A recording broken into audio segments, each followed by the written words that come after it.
thought I'd make a quick video, a short video here, because people seem pretty excited about this idea. It's just one story. Normally I have a bunch of stories, but this time I just came up with one story. And this one's called Stargazer. The Stargazer is a story of a girl who prays to the stars and starts to get a response from an elemental force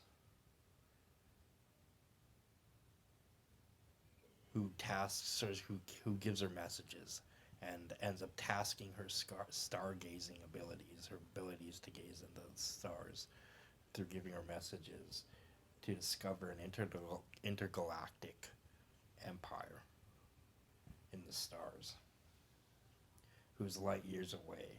So how does a star maker or stargazer make contact with using the elemental force of the stars and the light? How does a stargazer make contact with this empire in the sky, this intergalactic empire, and not only help her find this empire, but help her message this empire, who is light years away? Um, how far will the gods go to reach to help this special girl in her special circumstance? So, um, what other mysteries are to be discovered with this elemental force of the stars? And do the stars align for her? Can she make the stars move? Um, Making this one special trip, can she make the stars move? Making this one special trip. So that's what I came up with. And then I added that the way that she actually messages this other society is that um, she blinks the sun.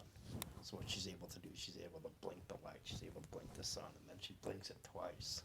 And then she blinks two suns. She blinks one sun, then the other sun. Then she blinks three suns, one sun, then the other sun, then the other sun.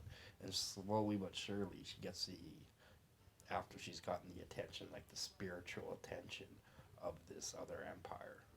You know, she's got the spiritual attention of this empire because these are magnificent elemental forces of light at work here that she's able to use to talk to this other society. She blinks a path to herself in an effort to get this empire to discover her home world. Um, and when they get close, what happens is the stars start to align, and this makes the trip a lot faster. So she's able to move the stars, is what they discover. Is eventually she's able to move. Eventually they do get to her and they do discover her, and she's not just helpless. The stars aligned to not only um, protect her, but to help her in this magical journey, which she's now going to be able to help this empire, this intergalactic empire, travel further into space than they've ever gone before by moving the stars. So this is like the birth of the stargazer.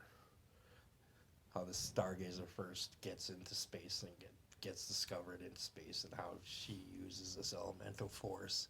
Once again, another elemental force to sort of magicalize this journey. So one of the other things that I have is to use the solar system as a spaceship. And this is like the solar system is very similar to a proton and electrons and valence electrons.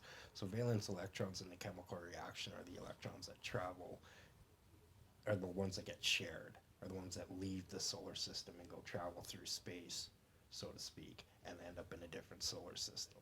So these are the valence ones. Well, there's a way to do it so you hit so it's not just a valence electron that travels into this valence stream, but you can actually hit like Earth or Mars being the not the valence electron, but you can actually, pressurize time, use time and, physics to shoot off the third electron instead of the valence electron into this valence stream. So and then you can use that as a spaceship to travel through the galaxy. So that's another idea. Bending time and space to travel. So this is like Einstein's theories that you could bend time and space, or that they're relevant somehow. And that's sort of like how God's travel is. It's kind of like aligning the stars. They're kind of like bending time and space, bending the matter in front of you rather than traveling to the matter. You bend the matter. You know, you take like a line, you bend it in half, and now the line's at you.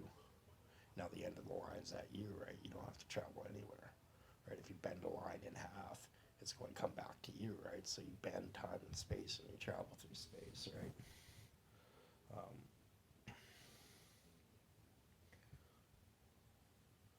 oh, see, this is another thing that's good for stargazers is that stars are alive. Stars are seeds, actually. Stars are seeds that can be nurtured and harvested to be very beautiful, force filled, existential life.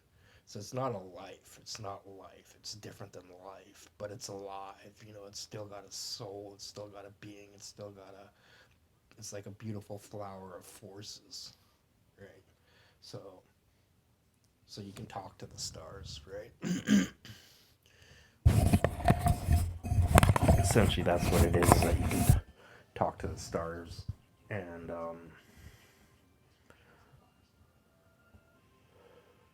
we also have blowing up of stars, blowing up stars and replacing them with artificial stars. So this is another way to protect the universe and to heal the universe and to fix the universe. Kind of look at it like we're the blood of this universe, and this universe is alive and growing. And one day it's going to be a beautiful person or something like that, or a beautiful existential life form. And we need to know how to travel through it, how to heal it, how to heal its planets, how to heal its suns, how to make artificial planets and suns, how to and how to grow it, how to nurture it into a bigger life form, into a bigger, better life form. So that's the Stargazer story that I was excited about. I also came up with a different idea here. This is about you take like a mixer and you have all the tracks, and this is giving all the tracks a different tempo. So you give all the tracks a different tempo, and you create. It's like everything having a rhythm. So so actually, everything having a rhythm is a bit different of a concept. Everything having a rhythm is kind of like playing in key. Everything that you play having a rhythm in your composition is kind of like playing in key. So how do you come up with something that doesn't have a rhythm? You know what I mean? So this is where you start altering time and space a bit. And one way that I thought of doing this is what happens if you played different tempos? Like if you played something with 170 tempo on a 90 beat song, or if you played something with a 95 tempo on a 120 beat song, you start creating this feeling that there is no rhythm. You know what I mean? So again, how do you create the space to make this sound good? This non-rhythmic element. How do you use a non-rhythmic element and create some space to make a non-rhythmic element sound good? And one of the ideas was polyrhythms, where you have different tempos on every track, and you can control the tempo of every track with a knob, just like you're automating volume. So that was an actual idea. Well, the other thing is that this is for artists, and you got to understand that most good and great musicians, they build up their own theories.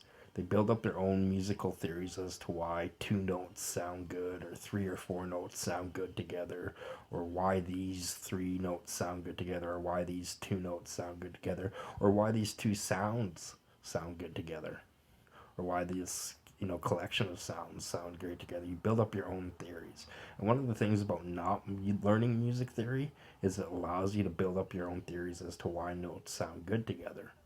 You know what I mean? And coming up with your own version of something that ends up being music theory, like you end up learning music theory and it's the same theory that you came up with. You have a story to go with that, And you understand this concept a lot better than anybody else that just learned this concept because you came up with it on your own and you thought about it and you felt it. You felt it in different ways. It's triggered different thoughts in your brain that's not getting triggered by the other people. So coming up with your own theories, even before you learn music theory, is a very important thing to do in being a great artist. You understand, like all the great artists that sound unique and stuff, they have unique theories as to why their compositions and their sounds and stuff sound good. So there you go. Another video.